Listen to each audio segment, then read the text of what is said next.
Le drame de l'Afrique, c'est que l'homme africain n'est pas assez entré dans l'histoire.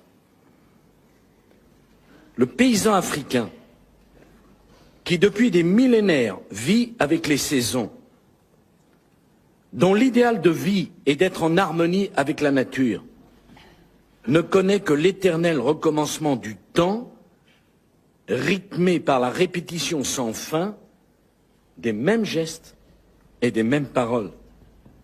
Jamais l'homme ne s'élance vers l'avenir.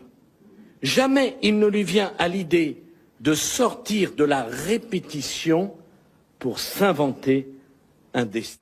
Regardez, dès que vous parlez de patrimoine culturel, la gauche occidentale et la droite se touchent.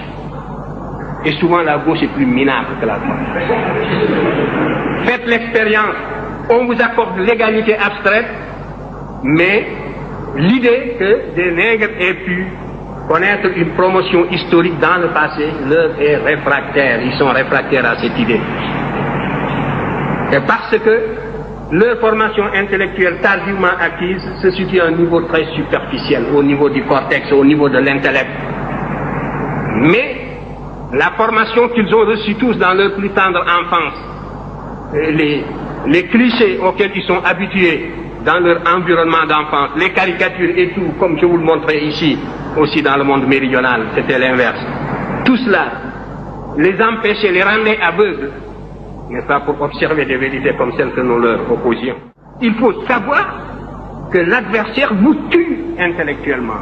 Il vous tue moralement avant de vous tuer physiquement. Mais c'est de cette manière que l'on a supprimé des groupes entiers. On vous nie en tant qu'être moral. On vous nie en tant qu'être culturel. On ferme les yeux, on ne voit pas les évidences. On compte sur votre complexe, sur votre aliénation, sur le conditionnement, les réflexes de subordination et sur tant de facteurs de ce genre. Et si nous ne savons pas nous émanciper d'une telle situation par nos propres moyens, mais il n'y a pas de salut. Parce que le conflit, il est partout, il est à tous les niveaux, il est dans tous ces débats, il est jusque dans nos relations internationales les plus feutrées. Nous menons et on mène contre nous le combat le plus violent même que celui qui a conduit à la disparition de certaines espèces. Et il faut justement que votre sagacité intellectuelle aille jusque-là. Ce que nous voulons, ce que nous visons dans